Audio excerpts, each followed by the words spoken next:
we are ranking Demi Lovato's albums as someone who has been a big fan of hers since 2007. But before we get into that, hi, hello, nice to see you or nice to meet you. My name is Maya and I'm so happy you are here. I daily vlog, so if you're interested in that, like, comment, subscribe, and also follow me on social media because I post on social media like every single day, because why the hell not? This video is in honor of Demi being on the It's Not That Deep tour, which I am super excited. Every time there's a show, I refresh the update pages, I refresh my timeline to see what this is, what the surprise song is going to be. By the way, my voice doesn't always sound like this. I have tonsillitis as hell right now.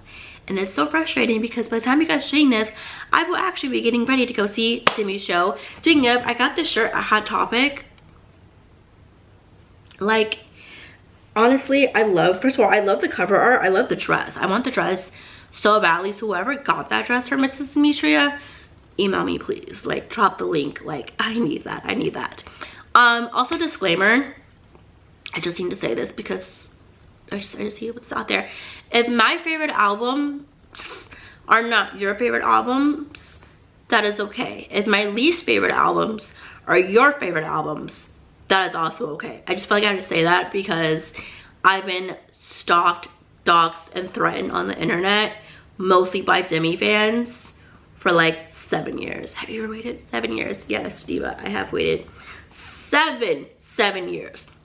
I also feel really weird ranking albums or including them if they're like less than a year old. Like, It's Not That Deep, which is the latest album, just came out in October and it's May. So yeah, we're gonna get into it. I also like had to re-listen to everything because she's pulling out the oldies. Like, Catch Me, when was the last time Catch Me was performed live? Like 2014? Catch Me on the line. On the line is crazy nasty work. Crazy nasty work. Because what do you mean? And the big 2026 you're performing on the line with Joe Jonas? Oh, okay. Oh, okay. Okay.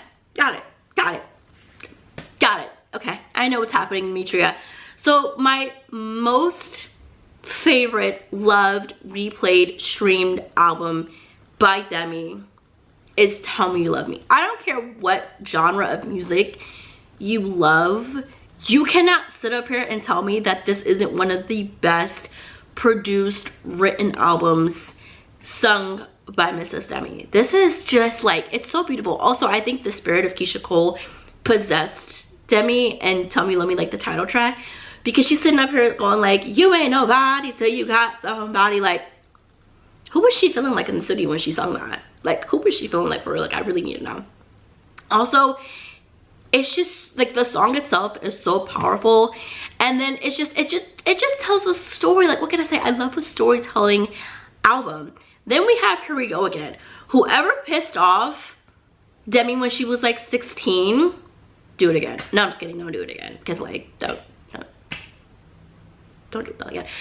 But for her to be signed under Disney and only being like 16 when she was like in the studio for this album, you have to give her chance for this. You have to. Like, Here We Go Again, World of Chances, Catch Me, Everything You're Not. Come on now. You can't sit up here and lie to me and tell me those are great songs. Again, this is by a 16-year-old girl. And I'm pretty sure, like, Here We Go Again was mostly written by, well, I mean, like, most of her albums are like written by her, but like, again, 16. What the fuck was I doing when I was 16? Struggling with, actually wait, let me double check that because I was taking math class. Struggling with history and liking 2 boys at the same time? Girl, please. Now my third most beloved Demi album is Holy Fuck. Now, when this came out, I kind of was like out of my like loving rock music besides like Halsey and Olivia and Paramore. Those are like my only exceptions, no pun intended. But I just re-listened to this album again because she's on tour and she's pulling out surprise songs out of her fucking ass. And I always forget how good this album is. Again, whoever pissed her off, don't do it again. But like, thank you, I don't know. this was so good. And like Substance, oh my gosh, when I first heard the name Substance, I was kind of scared of what she was going to talk about. But then when you really listen to it, she's like, please, there is some things to be said about Demetria, but what you cannot say is that A, she's a great voice. If you sit up here and tell me that she does not have a great voice, you need your ears checked, babe. Like, I have like an ear cleaning device. I'm gonna give you that, okay? I'm cleaning it for you, but I'm gonna give it to you, okay? You also cannot tell me that the songs that she writes are not good. Like this, please. Like 29, oh, Wilmer, welcome to your tape, 29. Cause like, again, why was she 29? And like, that is a real issue that like happens, like not just to celebrities, to ordinary girls. It's disgusting. They need to be hung upside down. But yeah, I love Holy Fuck, even though I listen to mostly like, you know, like rap and hip hop and R&B and all that stuff. I will turn this up no matter what, no matter where. Now, number 4 is Confident / It's Not That Deep. These two to me are like sisters because they're turning up, you're whipping your hair, you're having fun, you're tanning, it's summertime, yada yada yada. But then you have songs like Father and Ghost and you're like, oh, I thought this was a classy party. I thought this was a party. Now I feel like I need therapy.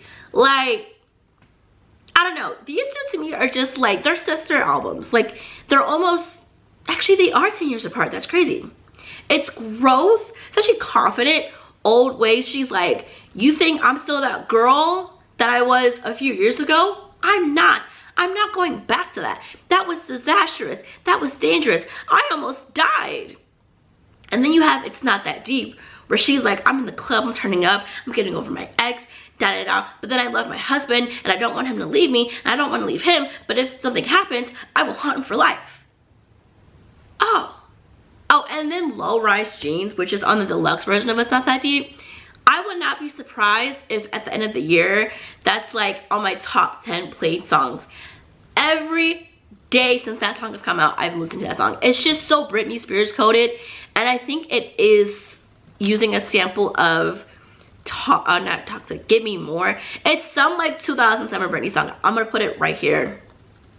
But yeah, I love Britney Spears. Oh my god, Britney Spears. The world will pay for what they did to Britney Spears. I'm not gonna lie. Like, don't get me started on that. Like, oh my god, justice for fucking Britney Spears.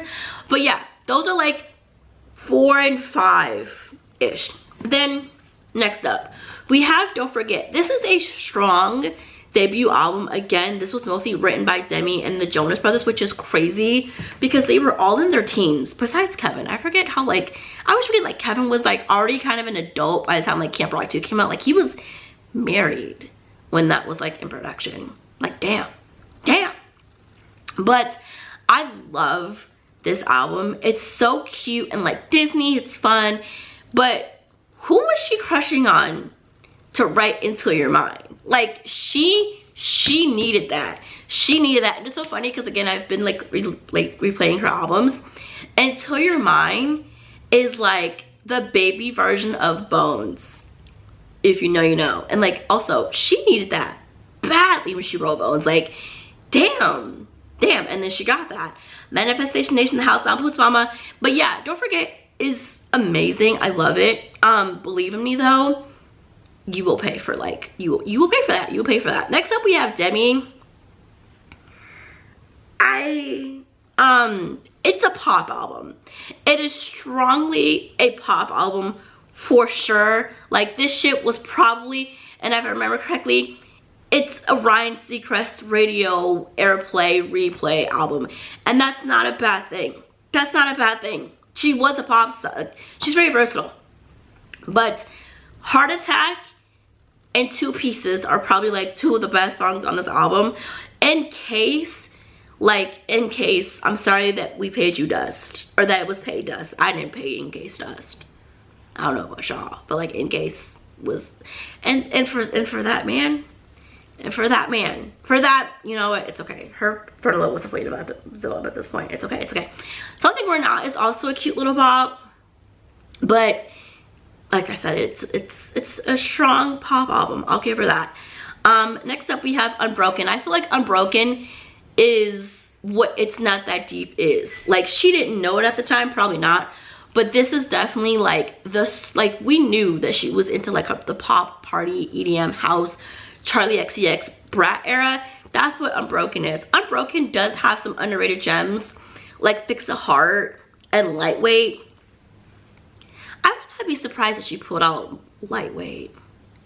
But it is a party album, and the fact that this was produced or co-produced by Missy Elliott and Timbaland, like, I may not like this album like that, but I have to give it its 10s to be co-produced by Missy Elliott and Timbaland. Those are legends.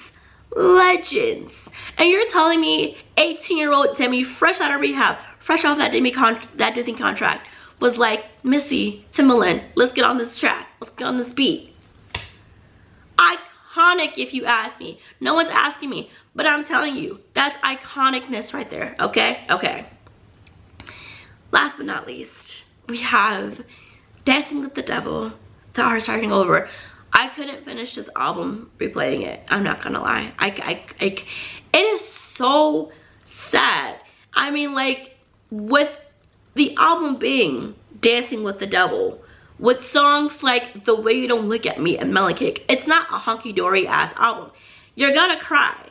It's pretty sad. And Butterfly, like,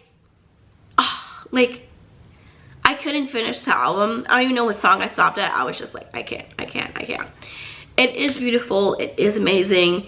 It's just like, you have to be in a strong place to listen to this, but you're not going to be in a strong place after you finish listening to it. And that is my ranking. If your ranking looks different, please let me know. Please let me know what genre you think Demi stands strong in vocally.